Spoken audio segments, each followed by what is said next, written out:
وسلم وشر الأمور محدثاتها فإن كل محدثة بدعة.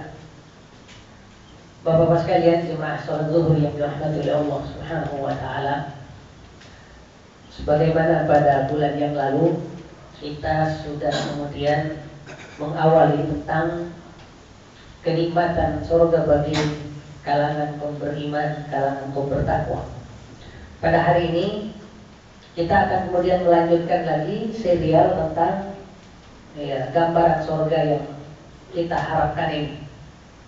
Di sini adalah poin pertama terkait kemudian sungai dan mata air penduduk yang ada di surga. Kalau kita lihat hari ini, sungai-sungai kita yang selama ini kita jadikan sebagai sumber, terutama kalau bandingannya dengan negara Arab, mereka adalah orang-orang yang sangat mengandalkan sungai sebagai sumber air. Ya, kalau kita di Indonesia, wilayah-wilayah tropis kayak kita, alhamdulillah sumber air kita tidak melulu sungai. Karenanya sungai ini sangat tinggi nilainya di negara-negara Arab. Makanya kemudian di salah satu ayat Allah menggambarkan salah satu bentuk kesombongan Firaun adalah karena sungai Nil mengalir di bawah kekuasaannya di Mesir. Ya. Kata dia, bagaimana mungkin kita tunduk mendengar taat kepada Musa, wa hadhil anharu tajri min tahti, sementara saya yang berkuasa. Buktinya sungai sebagai sumber kehidupan orang-orang Mesir ini mengalir di bawah kekuasaanku.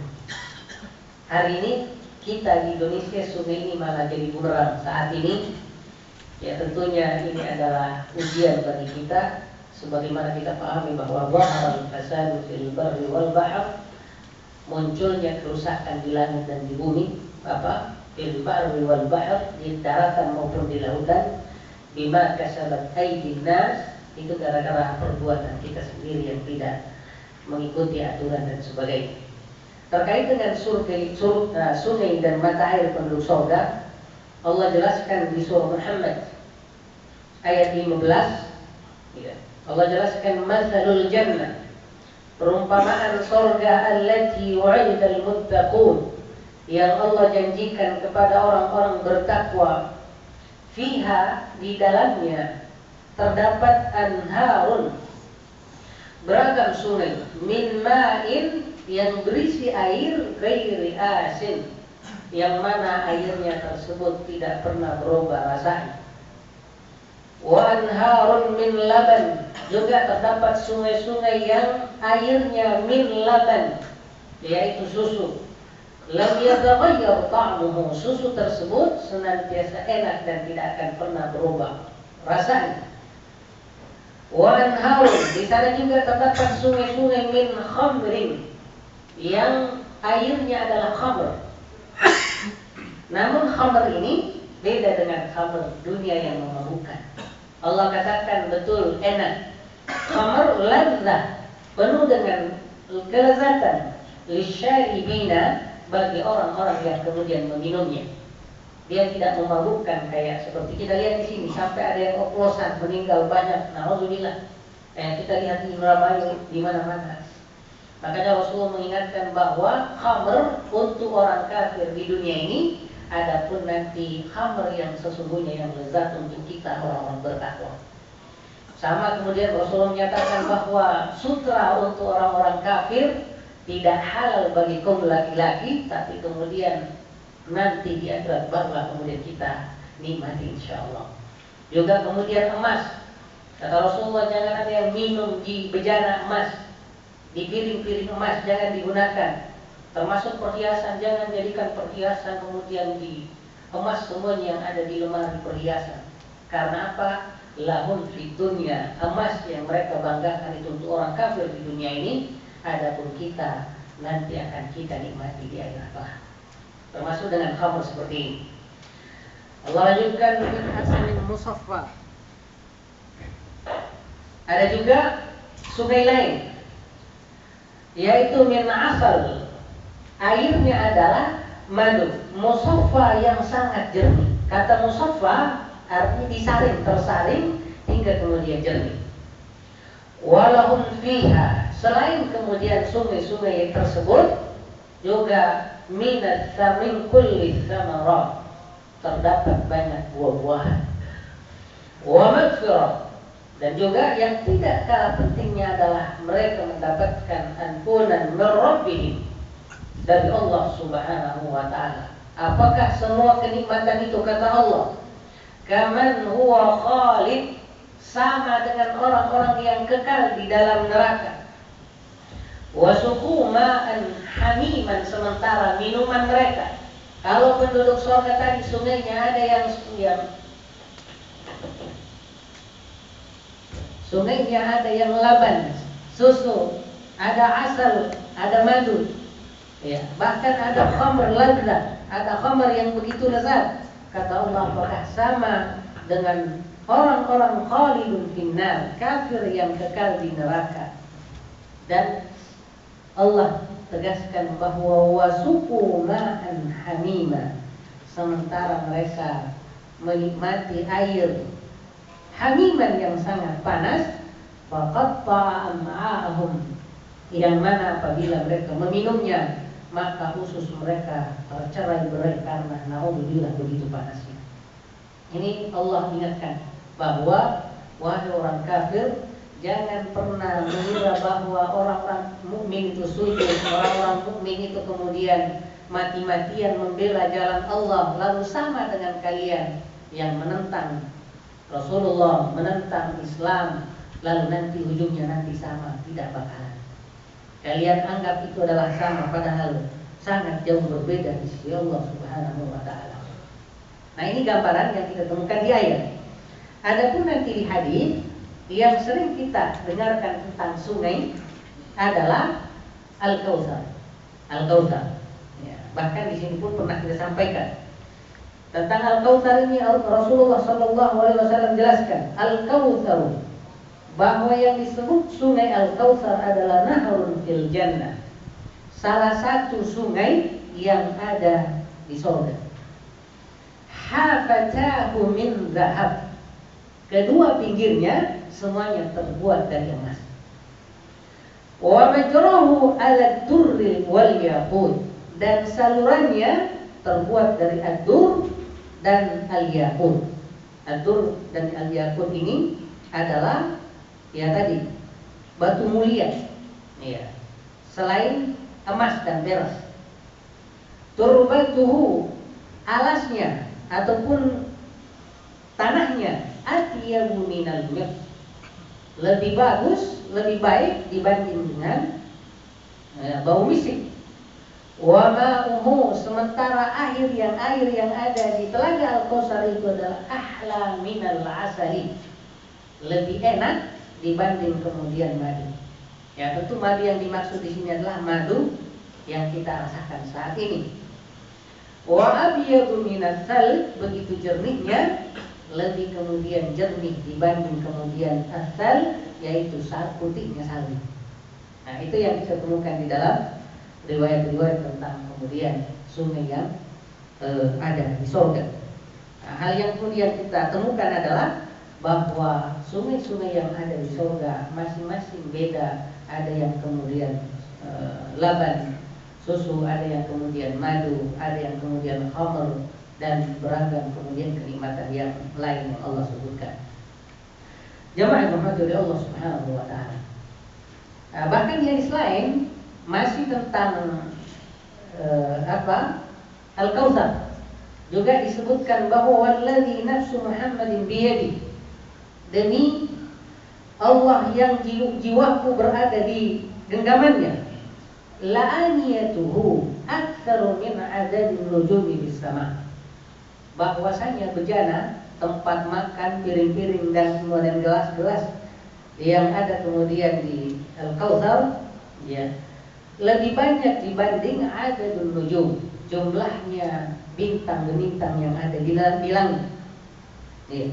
Makanya dikatakan bahwa man syariba minha lam yadma abadan, siapapun yang telah meminum kemudian dari situ tidak bakalan ada yang pernah merasakan lagi kehausan setelahnya. Karena kehausan itu kemudian adalah salah satu bentuk ketersiksaan, salah satu bentuk azab. Sehingga di surga kita kemudian merasakan enaknya minuman bukan karena haus kayak kita di sini. Ya, kita kadang merasakan enaknya minuman itu karena memang kita haus. Sama persis kita merasakan enaknya makanan terkadang bukan karena makanannya, tapi karena kita memang lapar. Sampai Rasulullah menyatakan bahwa kalau kalian mau enak terus, makannya ya nanti setelah kemudian terasa lapar. Iya, terasa lapar. Karena tadi salah satu unsur kenikmatan makanan di bumi ini adalah manakala kemudian kita memang lapar, tidak selamanya karena makanannya.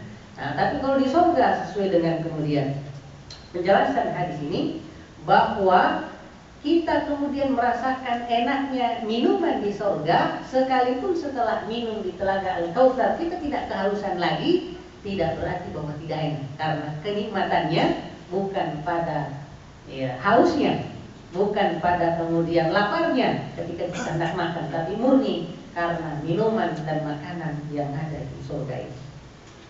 Nah, jamaah yang dirahmati oleh Allah Subhanahu wa taala, itu yang terkait dengan masalah sungai dan mata air.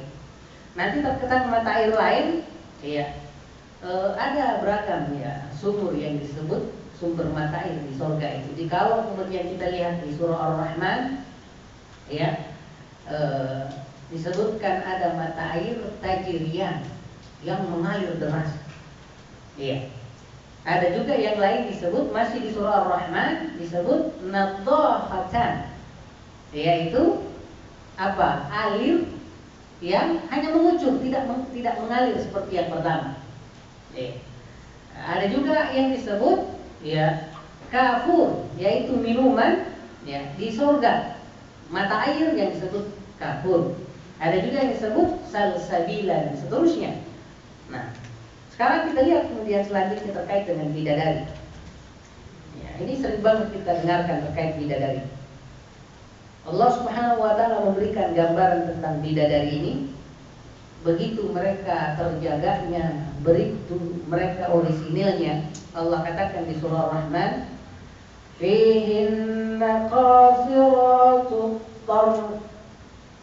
Di dalam surga itu terdapat wanita-wanita yang qasiratut tarf, yang kesuciannya luar biasa. Salah satu bentuk kesucian yang disebutkan di sini adalah qasiratut tarf. Yang dimaksud qasirat yaitu matanya terjaga, tidak pernah melihat laki-laki lain selain laki-laki yang memang nanti menjadi pasangannya di surga. Kalau kita di sini punya istri juga masih melihat laki lain. Bahkan naudzubillah bisa jadi lebih tertarik dibanding kita selanjutnya. Tapi salah satu bentuk kenikmatan wanita yang kita sebut bidadari surga itu, sampai kemudian dikatakan bahwa qasiratut tarfi, matanya mereka jaga, bahkan tidak pernah melihat lelaki lain selain yang nantinya yaitu suaminya. Lam yamithunna ins, tidak ada yang pernah menyentuhnya sama sekali dari kalangan ins manusia, walajan, dan juga tidak pernah kemudian disentuh oleh jin. Makanya Allah katakan fabi ayyi ala rabbikuma tukadziban. Kira-kira nikmat mana? Nikmat di sini kaitannya dengan surah Ar-Rahman, yaitu rahmat Allah yang mana yang kalian dustakan. Ka'annahunna, mereka itu kalau kalian lihat yakut, layaknya yakut, wal marjan yang disebut tadi, yaitu batu-batu mulia. Bahkan nanti selain bidadari, ada lagi yang disebut pelayan. Gilmanun, anak muda. Kalau kalian kemudian lihat, ra'aita thamma ra'aita na'iman wa mulkan kabira, kalian akan melihat para pelayan itu kelihatan luar biasa tampannya, luar biasa cantiknya. Dan kita tahu bahwa profesi tertentu kadang biasanya memanfaatkan wanita cantik untuk kemudian menarik pelanggan. Termasuk di surga itu adalah para pelayan yang juga kemudian ditampilkan kemudian gilman, anak-anak muda yang luar biasa tampannya. Oke. Nah, kalau di surah Al-Waqiah Allah jelaskan tentang bidadari ini, ya, Allah tegaskan inna ansha'nahunna insya'a, bahwa kami ciptakan mereka itu secara langsung, tidak lewat proses kelahiran. Ya, tidak proses kelahiran, tapi langsung diciptakan oleh Allah Subhanahu wa taala. Faja'alnahunna abkara, Allah jadikan mereka semuanya abkara, yaitu gadis-gadis yang semuanya perawan. Ya seperti tadi, lam yatmithunna, mereka tidak pernah tersentuh insun manusia qablahum, sebelum para suaminya, walajan juga kemudian jin. Makanya disebut waja'alnahunna abkaran uruban, penuh dengan rasa kasih sayang, atraba, dan umur mereka semuanya sebaya. Kata atrab artinya adalah sama umurnya, yang pernah kita sebutkan dulu bahwa penduduk surga umurnya semuanya seragam, yaitu sekitar 33 tahun, baik yang laki, yang perempuan, dan termasuk pun kemudian bidadarinya seumuran semua, yaitu berada di kisaran 33 tahun. Nah, jemaah yang dirahmati oleh Allah Subhanahu wa taala, dari sisi akhlak dan fisik mereka sangat suci, bersih, serta wajahnya yang luar biasa menawan. Makanya di banyak ayat, ya, seringkali kita mendengarkan wa azwajul mutahharah, pasangan-pasangan, istri-istri yang bersih dan suci. Ya, bahkan di surah Ar-Rahman dikatakan inna khairatun hisan, di dalamnya terdapat wanita-wanita khairat yang sangat bagus, hisan, bahkan ditambahkan lagi dengan kata hisan, yaitu penuh kecantikan yang sangat luar biasa. Ya. Walaupun ya, saya coba cek ya tentang penafsiran, ya, di surah Ar-Rahman itu disebutkan ada 4 surga. Pertama bunyinya begini, waliman khafa maqama rabbih, siapapun kemudian yang takut kepada Allah, jannatan, mereka memiliki 2 surga. Ya. Di sini disebutkan itu di pertama itu kayak gitu. Ya, ulama berbeda pendapat bahwa yang dimaksud 2 surga di sini, ya, tingkatannya, karena nanti ada ayat lain setelahnya ini. Wa min dunihima jannatan, selain 2 surga yang disebutkan sebelumnya, ada lagi 2 surga yang berada. Nah, ulama mengartikannya di bawahnya. Sampai-sampai kemudian ahli tafsir berbeda pendapat bahwa mana di antara 2 surga yang disebutkan di sini yang menjadi milik orang-orang muhsinin, orang yang paling tinggi ketakwaannya, dan mana surga yang akan dimiliki nanti kemudian oleh orang-orang yang kemudian ada di tingkat menengah kaum muslim, tidak sampai tinggi levelnya para nabi. Iya. Makanya kemudian saya coba cek di tafsir Ibnu Katsir, ayat yang berbunyi wa min dunihima jannatan, sebelumnya ada 2 surga, dan kemudian setelah itu ada 2 surga lagi. Memang ada hadis menjelaskan bahwa 2 surga itu ada 2 surga yang semuanya terbuat dari emas, bejananya dan semuanya termasuk pakaian orang bertakwa, kemudian semuanya misalnya ya, emas semuanya. Tapi kemudian ada lagi 2 surga, semuanya perak semua isi, tidak ada emas. Ya, tidak ada emas. Nanti itu bisa dicek di tafsir Ibnu Katsir di surah Ar-Rahman. Nah, sampai-sampai kemudian Ibnu Qayyim al-Jauziyah, ya, membandingkan 2 nikmat tersebut di dalam bukunya Hadil Arwah ila Biladil Afrah, dan pendapatnya saling menegaskan antara Ibnu Katsir dan Ibnu Qayyim al-Jauziyah. Bahkan beliau menyebutkan 10 alasan, ya, kenapa kemudian 2 surga, ya, wa min dunihima berada di bawah 2 surga sebelumnya. Nah, Bapak-bapak sekalian, ya, termasuk perbandingannya kayak begini. Menurut Ibnu Qayyim dan kemudian Ibnu Katsir, ayat yang berbunyi begini, fihinna qasiratut tarf, bahwa untuk surga yang paling tinggi yang tadi tertib di dalamnya semuanya emas, bidadarinya pun beda. Disebutkan bahwa bidadari di sana adalah qasiratut tarfi, sama sekali kemudian tidak pernah memandang selain suami mereka sendiri. Sementara untuk surga yang ada di bawahnya, yang disebutkan tentang bidadarinya nggak seperti itu. Yang kita lihat terakhir, fihinna khairatun hisan. Hanya disebutkan bahwa ada wanita-wanita bidadari yang cantik saja. Tidak disebutkan bahwa mereka menjaga pandangannya. Dan itu salah satu alasan yang menyatakan bahwa surga pertama lebih tinggi dibanding surga kemudian yang kedua. Nah, 2, kulitnya mulus. Ya, terkait dengan masalah kulit ini, ya, ada sebuah hadis yang menegaskan, ya, dari Anas bin Malik dari Rasulullah Sallallahu Alaihi Wasallam. Ya. Rasul menegaskan la rabhatun fi sabilillah, selangkah menuju jalan Allah, au ghadwatun, ya, selangkah kemudian di jihad, khairun minad dunya wa ma fiha, lebih baik dibanding, ya, dunia dan seisinya. Wala qaba qausi ahadikum, sungguh, ya, busur panah kalian wahai para ahli jihad, ya, kata Rasulullah, au maudhi'u qaidin yakni sautuhu, ya, ataupun kemudian anak panahnya, khairun minad dunya wa ma fiha, itu lebih baik dibanding dunia dan segala isinya. Seringkali Bapak sekalian di hadis itu kita temukan hadis begini, termasuk kayak siapa yang sholat zuhur 4 rakaat sebelum, ya, qobliyah zuhur, dan ataupun juga, ya, 4 rakaat setelahnya, selalu ada kata-kata lebih baik dibanding dunia dan seisinya. Selalu ada kata-kata itu.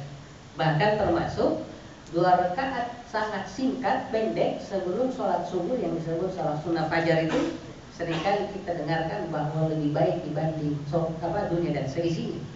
Termasuk sekarang disebutkan bahwa orang-orang yang berjihad, langkahnya, ya, selangkah di medan perang, termasuk kemudian atau musuh panahnya, ya, ataupun anak panahnya, itu selalu dikatakan lebih baik dibanding dunia dan seisinya. Kadang untuk memahaminya agak berat. Tapi kalau kemudian kita pahami hadis Rasul yang berbunyi, inna lillahi mi'atu rahmah, Allah punya 100 rahmat, lalu fa'anzala minha rahmatan wahidah, Allah menurunkan baru 1 rahmat untuk seluruh hidup ini, untuk seluruh makhluk yang ada di bumi ini. Maka kemudian kita pahami bahwa ternyata rahmat Allah yang satu itu, inilah yang kita pahami luar biasa hari ini. Sehingga kemudian gak usah kita ngomong bahwa emas 1 kilogram, ya, dan sebagainya. Bahkan ada ayat nanti yang berbunyi, ya, lau anna lil ladzina zalamu, kalau orang kafir memiliki milkul ardi, memiliki emas, ya, penuh bumi ini, liyaftadu bihi min su'il azab yaumil qiyamah, untuk kemudian menebus dirinya dari azab di hari kiamat, laftadu bihi, pasti mereka melakukannya. Artinya apa? Coba kita lihat betapa mahalnya keimanan, dan keimanan itu wujudnya sholat sunnah misalnya, semua ajaran Islam keimanan. Sholat sunnah 2 rakaat sebelum subuh, dan semua ajaran Islam termasuk kayak tadi berjihad, dikatakan bahwa lebih baik dibanding dunia dan seisinya. Artinya apa? Karena kita lihat saja sekarang semua nikmat yang kita miliki untuk seluruh penduduk bumi dari awal dan hingga akhirnya, hanya baru 1 rahmat Allah Subhanahu wa ta'ala. 99 lagi belum, ya, diberikan kecuali untuk penduduk surga. Kita lihat penduduk surga. Artinya apa? Orang kafir sudah tidak dapat. Sementara kita tahu di dunia ini seringkali orang kafir lebih banyak dibanding kemudian orang beriman. Artinya 1 rahmat untuk seluruh makhluk, ya, bukan sekadar orang manusia, bukan sekadar kita, seluruh makhluk, tapi nanti di akhirat kenikmatan itu hanya khusus untuk orang beriman, dan nilainya adalah 99. Makanya kemudian pantas kalau disebut a'dadtu li'ibadi dalam hadis kursi, kata Allah, aku siapkan untuk hambaku ma la ainun ra'at, nikmat yang mata belum pernah ada yang memandangnya, wala udhun sami'at, dan kemudian telinga belum ada yang mendengarnya. Karena apa? Memang tidak tergambar sekali besarnya nikmat itu. Bahkan Rasul pernah menyatakan, inilah alam, saya sangat mengetahui, mengenal akhiru, seseorang yang paling terakhir masuk surga dan paling kemudian terakhir keluar dari neraka. Dia masuk surga kabuan, merayap. Jadi nggak jalan Pak, nggak merangkak, tapi dia merayap. Jadi keluar dari neraka ngerayap masih mending. Masuk surga juga ngerayap masih mending juga. Sampai Allah katakan, udhul, kamu silahkan masuk walaupun merayap. Dengan semangat dia masuk, dengan merayap. Tapi disebutkan di hadis itu yukhayyalu ilayya anna amalha, tapi dia masuk semua tempat di surga, pandangannya dibuat oleh Allah, melihatnya penuh semua, penuh. Lalu dia balik dengan penuh kekhawatiran, ya Allah, nggak ada lagi tempat untuk saya. Kata Allah, balik lagi, cek lagi, balik lagi gitu, ngerayap lagi, balik. Sampai seorang ngecek nggak ada lagi ketemu. Begitu susahnya ngecek, nggak ada yang kosong. Kita parkiran aja di bawah nggak ketemu, ribet biasa. Ini bukan tidak ada, tapi Allah bikin matanya nggak ada kelihatan tempat, penuh semuanya. Balik lagi sampai 3 kali berturut-turut kayak begitu. Lalu kemudian ketiga kalinya kata Allah, lihat ke dunia dan seisinya, dan 10 kali kelipatannya itu milik kamu. Ini yang terakhir. Sampai begitu nggak percayanya, dia bilang, atas haruni, ya Allah, kok saya diledekin ya Allah. Saya satu kursi aja dapat sama satu ruangan cukup. Ini dunia seisinya saya, kok saya diledekin ya Allah. Saya nggak merasa nggak pantas. Kata Allah, benar.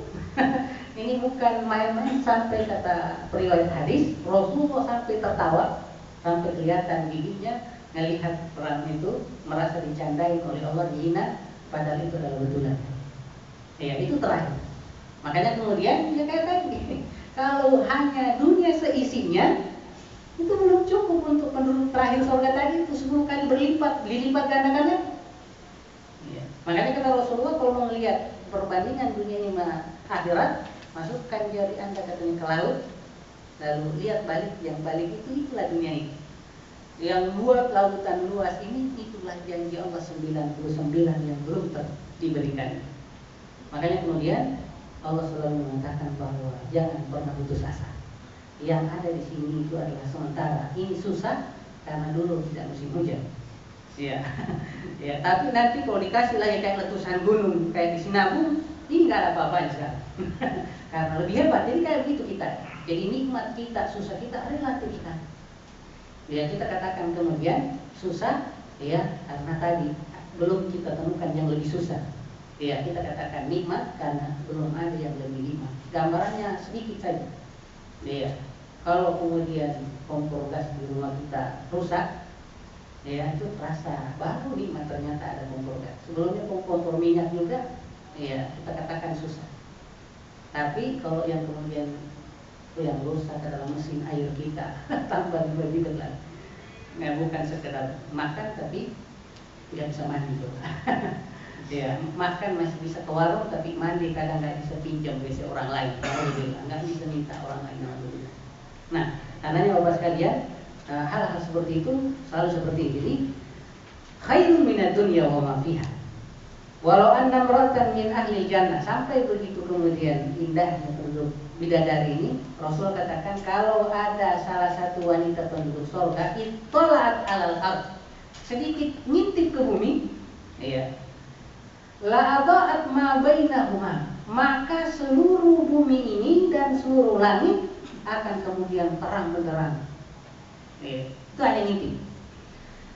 Wala malat hurihan, bahkan seluruh penjuru bumi ini akan wanginya luar biasa. Bisa jadi naudzubillah kita mati karena terlalu wangi. Itu perumpamaan Rasulullah kayak gitu. Termasuk cahaya terangnya, baru ngintip aja sebentar kelihatan matanya ke bumi, bisa jadi kita pada mati karena terlalu terang, melebihi terangnya matahari. Naudzubillah. Nah, dan hadis ini kalau kita lihat di catatan kaki itu, 8 itu hadis Bukhari.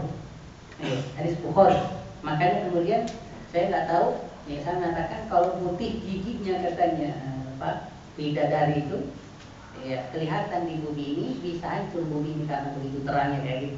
Tapi saya belum dapat riwayat itu. Yang disebutkan di sini adalah kalau ada salah satu bidadari mimpi bumi, maka kemudian wewangiannya bisa membuat bumi ini ya kelebihan wangi dan cahaya ini bisa membuat bumi ini kemudian tidak kuat untuk menerima. Makanya kemudian dikatakan wala nasifuha ala rasiha khairu minad dunya wa ma fiha. Anak-anak perempuan tuh suka pakai yang dipakai ini di kepalanya, nggak tahu saya lupa apa namanya. Ya, anak yang untuk rambutnya biar nggak gerak dipakai kayak gini. Ya, nggak tahu apa namanya Pak. Ini. Iya, nggak tahu kan? Bando ya, iya itu. Di sini hadis katakan bahwa bandonya penduduk bidadari itu lebih bagus dibanding dunia dan seisinya. Ya, sekali lagi ngomong lagi begitu. Iya, lebih baik dibanding dengan dunia seisinya. Nah, 3, tidak pernah disentuh pria lain dan tidak pernah memandang pria lain. Sama tadi ini ayatnya. Kemudian usia mereka sebaya. Iya. Wa qawaiba atraba. Juga 5, mereka diciptakan oleh Allah sebagai gadis.